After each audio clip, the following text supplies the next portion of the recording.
네, 약 10여 년 전쯤에 한병철 박사님이라는 분이 쓰신 그 피로사회라고 한 책을 아마 읽어보신 청년들도 있으실 겁니다.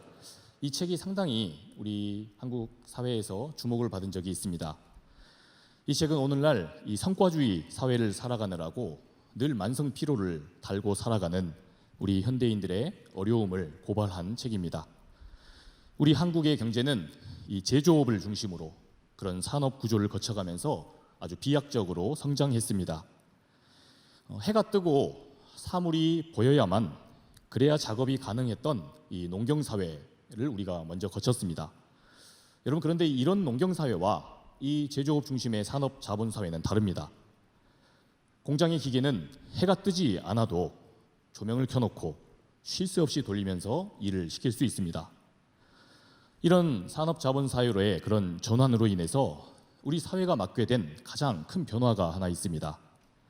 그것은 바로 더 이상은 사람이 자기 형편을 따라서 일을 조정해 가면서 하는 것이 아니라 이제는 그 일이 돌아가는 그 사이클에 사람이 맞추게 됐다는 겁니다. 그래서 늘 고단하게 일할 수밖에 없는 상황이 됐다는 거죠.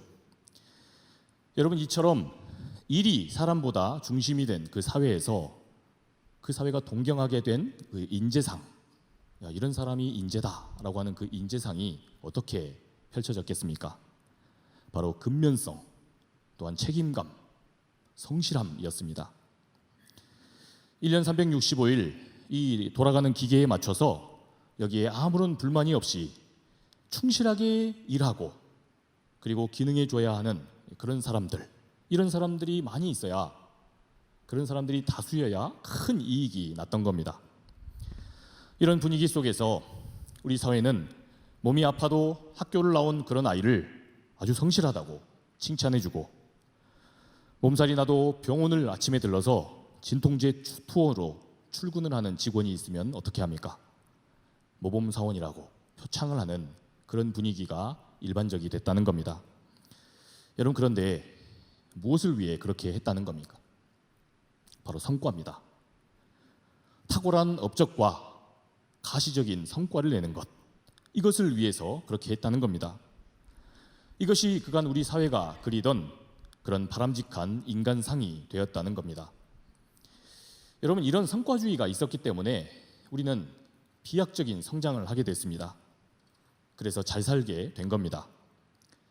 그 전에 우리 할아버지 할머니가 누리셨던 그런 삶과는 전례 없는 그런 풍요를 우리가 누리게 됐습니다.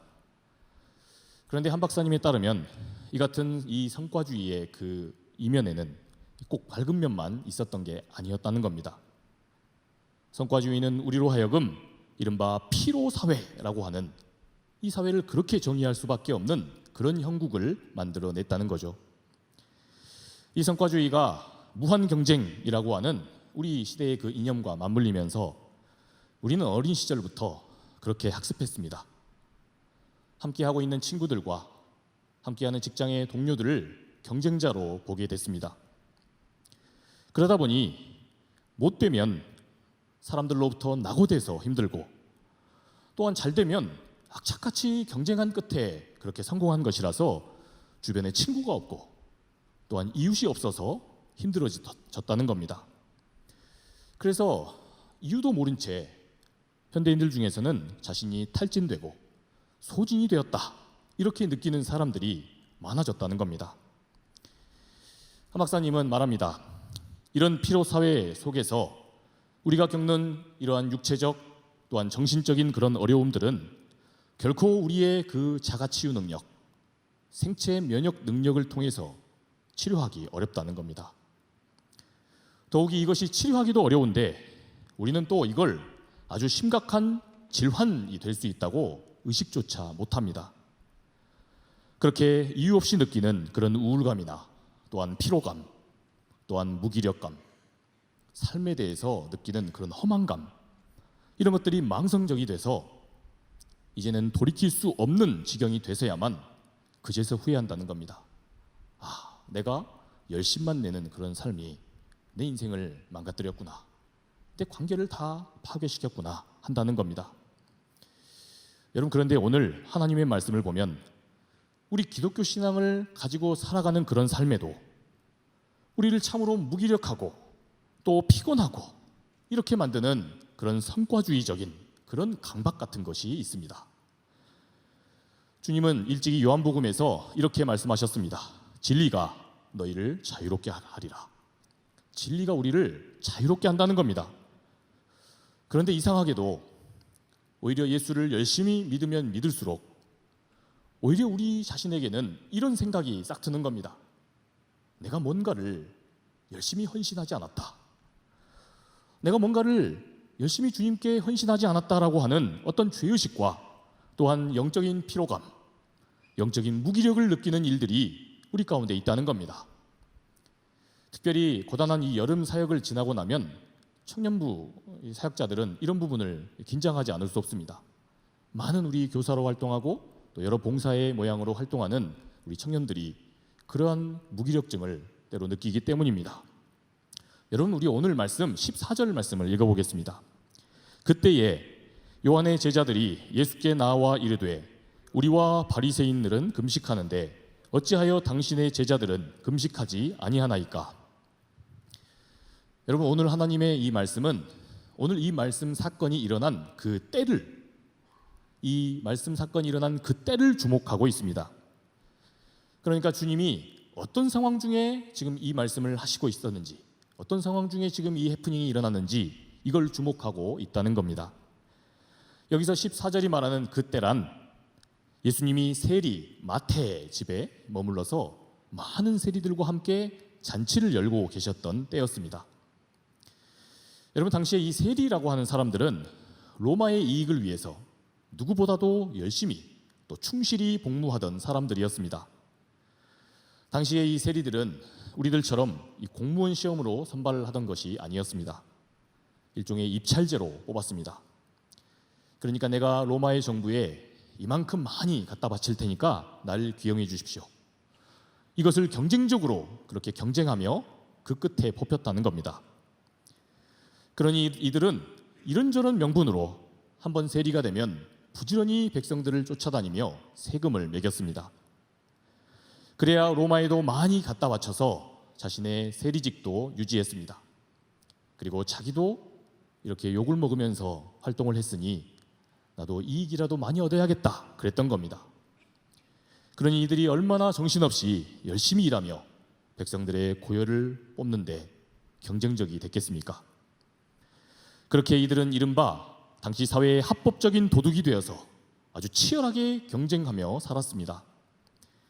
그렇게 해서 세상에서 인정받고 또한 풍요로운 삶을 누리는 게 최고의 성공이요 또한 참된 행복이다 이렇게 믿고 악착같이 달린 겁니다. 여러분, 그런데 그렇게 살다 보니까 이 사람들의 마음속에 깊은 죄의식이 생겼습니다. 뭔가 삶에 허무감이나 권태감 같은 것을 느낀 겁니다. 그런데 이러던 차에 우리 예수님께서 이 세리 마태를 인격적으로 만나 주셨습니다. 이렇게 이들을 만나 주신 주님께서는 이 영화 곡성의 그 묵직한 대사와 같은 그런 질문을 던지십니다. 우리들의 인생에서 대체 무엇이 중요한디? 이들과 식탁 교제를 나누시면서 이런 진중한 질문을 던지셨던 겁니다. 그렇게 하시면서 이들의 그 깊은 허무감이 대체 어디서 온 거냐? 남의 눈물로 빚어 만든 그런 음료를 마시고 다른 사람의 것을 빼앗아서 누리는, 빼앗아서 자신의 배를 불리는 그런 삶에서 이런 공허감과 허무감이 왔다는 것을 이들 스스로가 깨닫게 하시며 그렇게 이들을 깨우치셨다는 겁니다. 그렇게 이들의 죄는 미워하되 이들의 인격과 그 속사람을 우리 주님은 신뢰하셨습니다. 그래서 우리 주님은 이들과도 인격적으로 만나 주셨다는 겁니다. 너희에게도 하나님의 통치가 임하면, 그리고 하나님의 다스림이 임하면 너희도 그 엇나간 인생 다시 바로잡을 수 있다. 주님은 이들을 믿어주시며 이들과 인격적으로 만나 주셨다는 겁니다. 여러분, 오늘 하나님 말씀은 바로 그때 예수님을 인격적으로 만났던 이 세리들이 기쁨으로 잔치를 벌이며 주님을 만난 이 즐거움과 기쁨을 한껏 느끼고 있을 때 그때 일어난 사건이라는 겁니다. 여러분, 그런데 이런 잔치판에 찬물을 끼얹은 사람들이 등장했습니다. 우리 다시 한번 14절 말씀을 읽어보겠습니다. 그때에 요한의 제자들이 예수께 나와 이르되 우리와 바리새인들은 금식하는데 어찌하여 당신의 제자들은 금식하지 아니하나이까? 세리들이 지금 예수님을 인격적으로 만났습니다. 그래서 전에 없던 기쁨과 그런 행복감을 만끽하고 있었습니다. 그런데 세례 요한의 제자들이 예수님을 찾아와서 이렇게 물었다는 겁니다.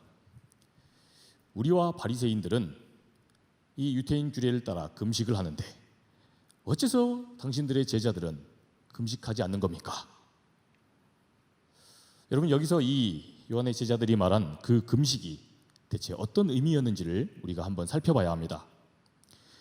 유대인들은 모두가 알다시피 일찍이 하나님께서 선택하셨던 백성입니다.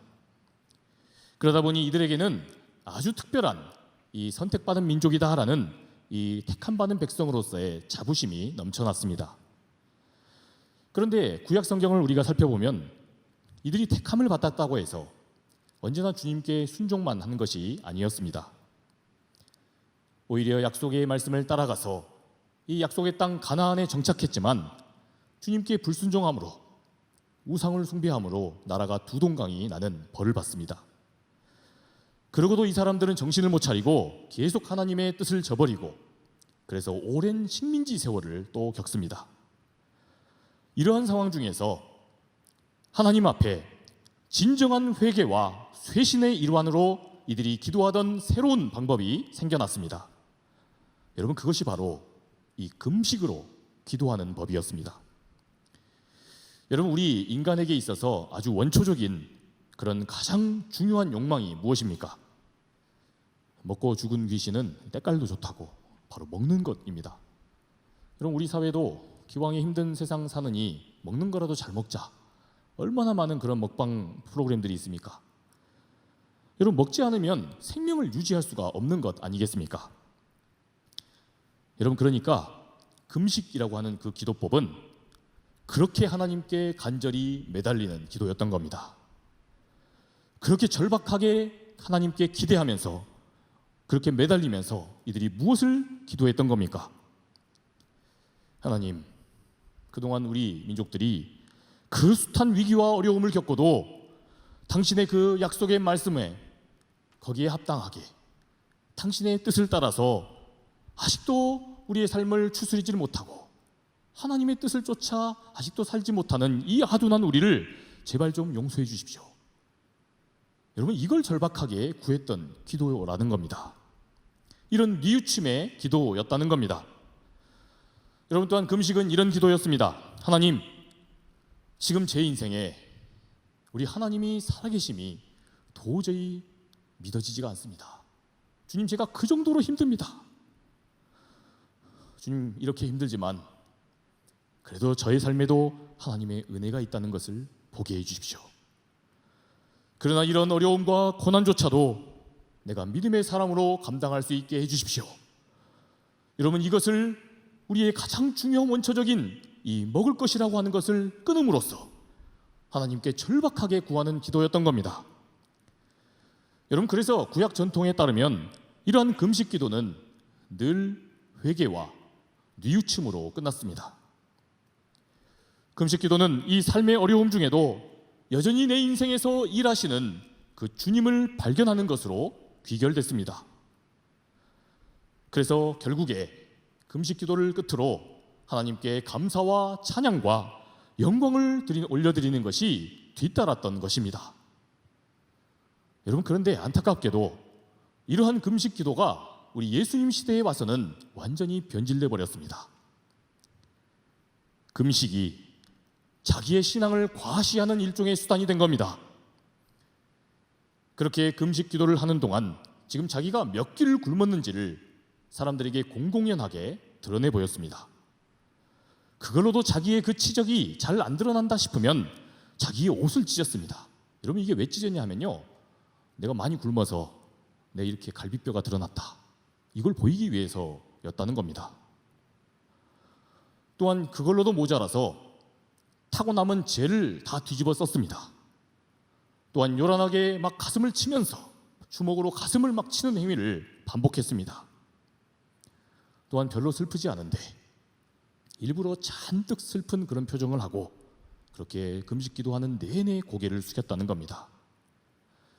이처럼 금식 기도가 우리 예수님 시대에 와서는 완전히 변질이 되어서 자신의 그 금식의 강도를 과시하는 것이 중요해지는 기도가 됐다는 겁니다.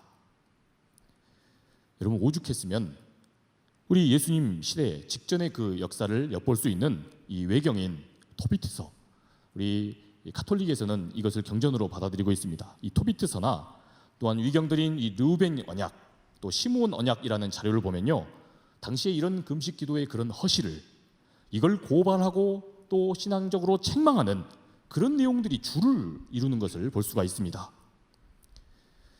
여러분, 외경이나 위경까지 갈 것도 없습니다. 우리 예수님께서도 산상수훈 중에 말씀하셨습니다. 당시에 이 바리새인들을 중심으로 자기의 신앙을 과시하면서 드리는 그러한 신앙의 행태를, 이런 금식 기도를 우리 주님도 경고하셨습니다. 실제로 예수님 당시에 바리새인들은 딱히 금식할 만한 그런 일이, 그런 거리가 하나님 앞에 없어도 그래도 의례적으로 자기의 신앙의 됨됨이를 드러내고자 목요일과 또 월요일에 정기적으로 금식을 했답니다. 그러면서 자기들처럼 하지 않는 사람들을 따라다니면서 이들을 책망하고 정죄하기 일쑤였다는 거죠.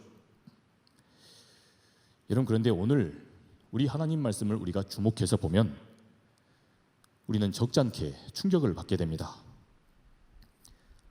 여러분, 지금 오늘 말씀에서 우리 예수님을 찾아와 금식하지 않는다며 따지고 들었던 사람들이 누구였습니까? 우리 다시 한번 이 14절 말씀을 한번 밑줄 그은 부분을 보면서 읽겠습니다. 그때에 요한의 제자들이 예수께 나와 이르되 우리와 바리새인들은 금식하는데 어찌하여 당신의 제자들은 금식하지 아니하나이까? 여러분, 요한의 제자들이었습니다. 바리새인들이 아니고, 자기의 신앙을 원래 과시하던 바리새인들이 아니고 요한의 제자들이었습니다. 우리처럼 똑같이 하나님 나라를 소망하고 하나님의 뜻을 쫓던 이 요한의 제자들이 그랬다는 겁니다. 여러분, 원래 요한의 제자들은 이 바리새인들과 늘 충돌하고 부딪혔습니다.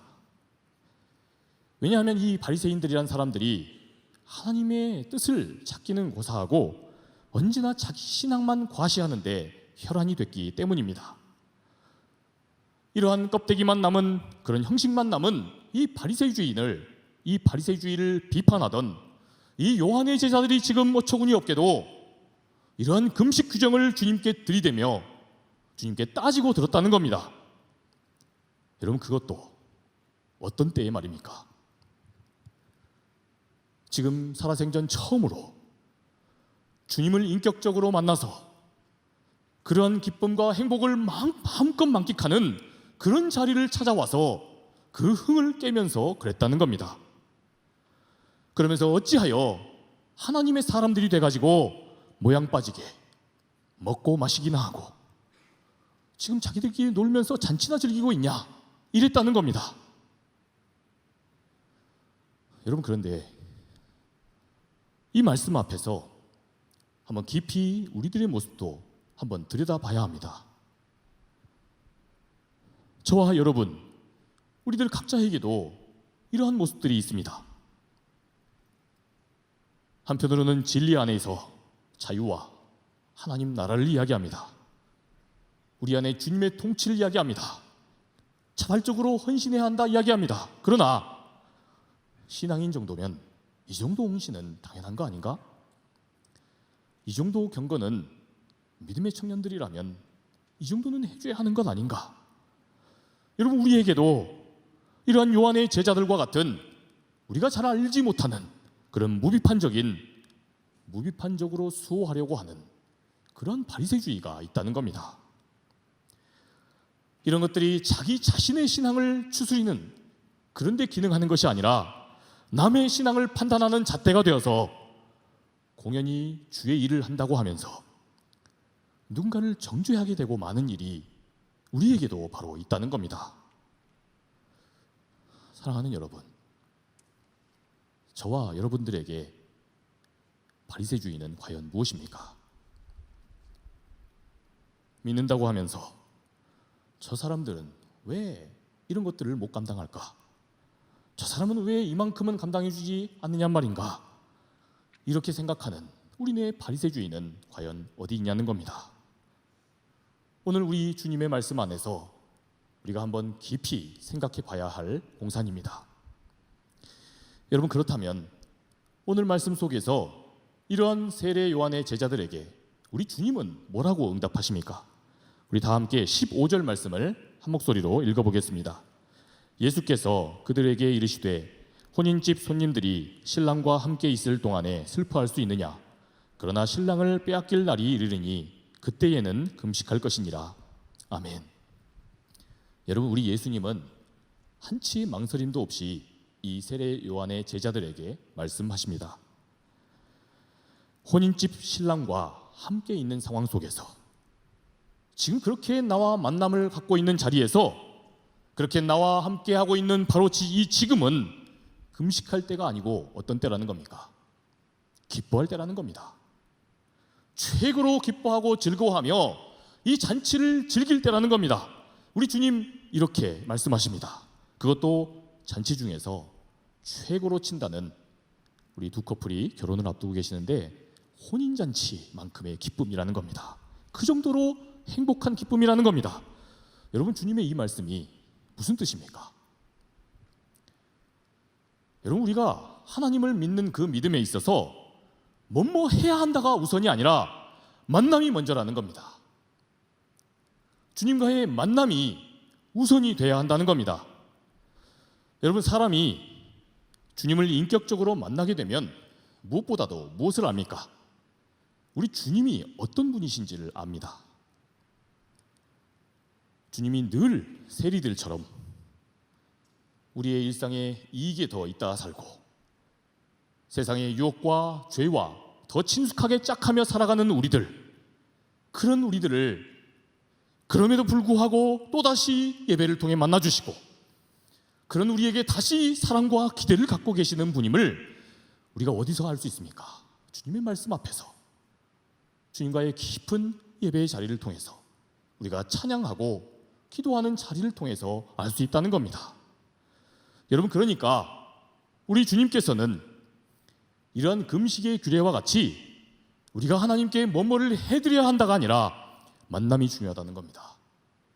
신앙생활에 있어서 무엇보다도 매일의 삶에, 매 주일의 삶에 우리가 주님과 인격적으로 만나는 만남이 있게 해주십시오. 이것을 기대하면서 우리 주님이 우리의 일상에, 우리의 그 지금에, 우리의 오늘에 어떤 분이신지를 아는 것이, 그것이 가장 먼저라는 겁니다. 여러분, 그렇습니다. 우리가 이 예수 믿는 삶, 이 신앙생활을 하는 데 있어서요, 이게 바뀌면 안 됩니다. 여러분, 우리가 하나님을 믿으니 우리가 이러이러한 것들을 해야 한다. 여러분, 이러한 전제는요, 절대로 우리가 먼저 하나님을 인격적으로 만나는 것, 그래서 하나님을 알고 오늘 지금 우리를 향한 주님의 그 뜨거운 사랑, 이것을 아는 것보다 절대로 앞서서는 안 됩니다. 여러분, 이것은 우리가 겪어보면 압니다. 깨달아지는 사랑이 없이, 깨달아지는 그 주님께서 주시는 그 사랑이 없이 일방적으로 내 의지로 봉사해보고 내 의지로 헌신을 해보면 압니다. 여러분, 이러한 그 은혜의 원리를 위대한 신학자였던 이 칼 바르트는 햇빛과 외투를 입은 사람, 이 비유를 통해서 우리에게 아주 지혜롭게 알려줍니다. 여러분, 오랜 세월 동안 강추위에 시달리던 사람들이 있었습니다. 그런 마을이 있었죠. 그 마을 사람들은 아주 두꺼운 외투를 너무 추우니까 날마다 거추장스럽게 입고 그렇게 불편한 생활을 하고 있었습니다. 그런데 어느 날 그 마을에 뜨거운 태양이 뜨게 되었습니다. 그래서 그 태양이 따사로운 햇살을 비췄습니다. 여러분, 그러면 이제 어떻게 됩니까? 이제 마을 사람들이 더는 거추장스러운 그런 외투를, 이 두꺼운 외투를 걸치면서 그렇게 막 아둥바둥 그렇게 살 필요가 없는 겁니다. 이제 자유롭게 활동할 수 있게 되는 겁니다. 이 떠오른 태양 덕분에 이제 사람들은 외투를 벗고도 더 이상 추위를 타지 않아도 된다는 겁니다. 여러분, 그런데 여기서 사람들이 외투를 벗을 수 있는 까닭이 무엇입니까? 사람들이 외투를 벗는 그 자유를 누릴 수 있는 까닭은 무엇으로부터 비롯된 겁니까? 먼저 이 따사로운 그 햇살이, 그 태양이 비쳤기 때문이라는 겁니다. 여러분, 태양이 뜨지도 않았는데 어떻게 우리가 이 추위 속에서 자유롭게 거추장스러운 그런 외투를 벗겠습니까? 여러분, 바르트의 이 비유대로 우리의 신앙생활도 마찬가지입니다. 우리에게서 바로 이 순서가 바뀌면 안 됩니다. 여러분, 주님이 우리를 먼저 만나주심으로 우리가 주님을 알고 주님의 사랑에 감동하는 것이 먼저지, 우리가 주님께 뭐뭐를 해드리는 것, 여러분, 이것이 먼저가 아니라는 사실을 우리가 분명하게 알아야 합니다. 여러분, 이것이 우리 믿음의 사람들에게서 뒤바뀔 때 가만히 생각해 보면 늘 문제가 생깁니다. 이것이 없이, 이 깨달아지는 주님의 사랑이 없이 헌신을 하면 나는 교회 안에서 적어도 이 정도는 감당해 주는데 쟤는 왜 믿는다는 청년이 언제나 저 모양일까? 쟤도 좀 이런 것들을 감당해 주면 좋을 텐데, 내 안에 은근한 이런 정죄의식이 생기게 됩니다. 그래서 기쁨으로 그 일을 시작하고 계획했다가도 나중에는 괜시리 섭섭해질 일만 남게 된다는 거죠. 여러분, 한번 우리 자신을 놓고 생각해 보십시오. 교회에서 우리가 소위 말하는 예배하고 봉사하고 또한 전도하고 친교하고 헌신하는 그런 주님이 기뻐하신다고 하는 것, 주님이 좋아하신다고 하는 그런 사역들, 여러분, 이런 사역들을 우리가 언제나 어느 때나 우리의 힘과 우리의 의지만을 가지고 그렇게 완벽하게 해낼 수 있는 능력이 여러분 우리 안에 있던가요? 여러분, 저는 없더라고요. 저는 목사인데 그게 없더란 말입니다. 하나님의 말씀 안에서 그 말씀에 증언된 주님께서 내게 대체 어떠한 사랑을 베푸신 분이신지, 그 옛날에 말고 오늘 바로 이번 주에 지금 내게 베풀어 주신 그 사랑이 느껴져야, 제 안에서 그 사랑이 깨달아져야, 그래야 제 안에 그런 감동과 그런 작은 기쁨이 있어져야, 그래야 제가 누군가를 사랑할 용기가 생기고, 그래서 그 사람에게 다가설 의지가 생기고, 여러분, 그런 것이지. 여러분, 저는 제 능력으로, 저의 헌신하는 그 능력만으로 그 주님의 사랑을 베푸는 그 사랑의 능력이 제 안에 없더란 말입니다. 여러분들은 어떠십니까? 여러분들은 과연 어떠십니까? 여러분, 그래서 지금 하나님 앞에서 이것이 뒤바뀌어 있는 이 요한의 제자들에게 주님이 이런 부연의 말씀을 하신 겁니다. 여러분, 우리 마지막 16절과 17절 말씀을 함께 읽겠습니다.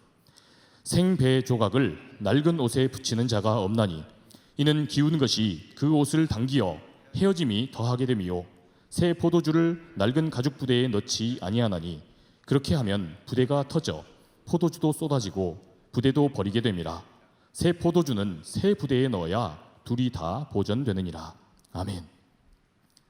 여러분, 우리 주님의 말씀을 들으십시오. 우리가 늘 오늘 바로 지금 이 생배 조각과 같은 그 주님의 사랑을 깨닫고 새 포도주처럼 부어진 주님의 이 은혜를 깨달아 알아서 그렇게 우리가 감동하는 그런 자리가 없이 늘 나의 그 낡아버린 그 천조각 같은, 내 낡은 부대와 같은 나의 의지를 억지로 쥐어짜서 우리가 그렇게 때로 교제를 하려고 하고, 그렇게 봉사를 하려고 하고, 우리가 그렇게 때로 신앙생활을 하려고 하니까 우리가 예수 안에 있다고 하면서도 무기력해지는 겁니다.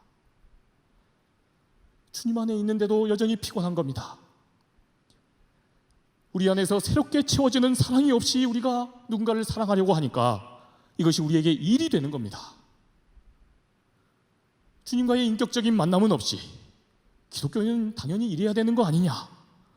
여러분, 이것이 우리한테 앞서게 되다 보니까 나보다 열심히 없는 것 같은 사람이 내 눈앞에 보이면 그것이 그렇게 마음이 상하고 우리의 마음이 그렇게 섭섭해진다는 겁니다.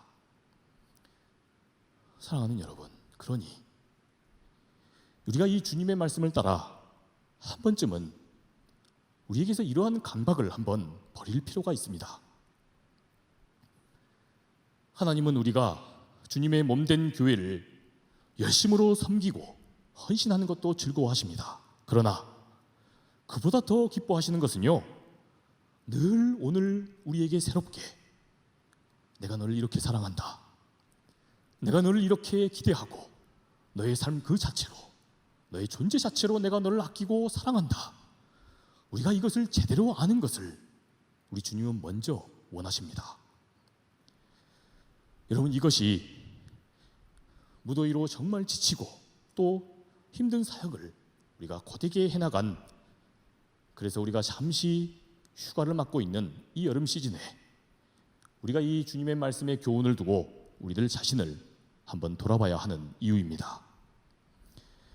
여러분, 하나님은 우리 삶에 당신의 아들이신 예수 그리스도와의 그런 끝없는 만남이 있으므로, 또한 그분을 통해 하나님에 대한 그 알미 있으므로 우리가 늘 혼인잔치와 같이 우리가 예배할 때마다, 우리가 만날 때마다 늘 억지로 쥐어짜서가 아니라 그 만나는 자체가 행복하고 예배하는 그 자체가 즐겁고 말씀 앞에 서는 그 자체가 행복하기를 우리 주님은 원하십니다. 여러분, 만약에 신앙적인 그런 적극적인 행동과 그런 헌신적인 그런 결단이 우리 안에 필요할 때가 있다면, 그때는 바로 오늘 주님이 말씀하신 대로 우리에게서 우리의 신랑 되신 예수님이 빼앗겨졌을 때입니다. 우리에게서 주님의 만남이 사라져버린 때입니다. 그때 우리가 주님 앞에 적극적으로 절박하게 나서야 할 것입니다. 우리의 신랑 되신 주님과의 인격적인 만남이 사라져버려서, 그래서 깨달아지는 주님의 사랑이 없어서 우리 삶이 피로감이 있고 주님 안에 있는데도 무기력감이 있을 때, 여러분, 그때가 될 것이라는 겁니다. 그럴 때 우리에게 가장 먼저 필요한 그런 행위가 있다면 그것은 다시 절박한 마음으로 우리 주님께로 돌아가고 우리 주님의 사랑을 다시 구하며, 이러한 사랑이 원초적으로 깃들어 있는 우리의 공동체로, 우리의 주님의 사랑이 깃든 공동체로 다시 우리의 눈과 우리의 관심을 돌려야 한다 할 때입니다. 바라가 있는 이 여름, 우리가 무더위에 잠깐 휴식과 쉼을 우리가 만끽하는 동안에 주님을 다시 인격적으로 만나고 우리를 향한 그 주님의 사랑을 깨달아 알므로 이전보다 우리 주님의 그 일들을 더 기쁨으로 감당하고 더 소망 가운데 즐거워할 수 있는 저와 우리 모든 상당의 공동체 될 수 있기를 우리 주님의 이름으로 축복합니다. 주님, 은혜를 감사합니다.